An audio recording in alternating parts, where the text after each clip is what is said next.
We are here exactly in Nuvali Boulevard. So, dun banda, yung National Road, which is the Santa Rosa Tagaytay Road.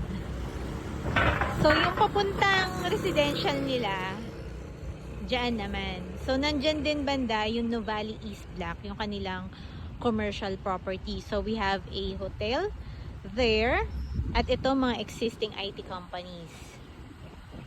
So, may nagsabi sa akin, ang mahal daw kasi sa Nuvali, which is true naman.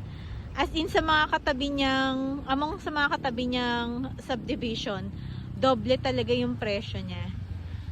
Which is, ang sabi ko naman, Ayala kasi, pag nag-develop siya ng property, hindi lang yung mismong subdivision, as in, buong community. So, this is the whole community of Nuvali Santa Rosa. Ayan yung landmark. Diretsuhin mo pa, Solinad Mall na yan. Tapos din nga, may mga commercial pa na itatayo dito, mga IT companies.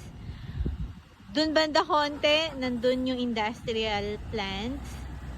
So, lahat nandito na. Hospital, kompleto. Sa loob lang ng Nuvali, merong 3 malalaking school.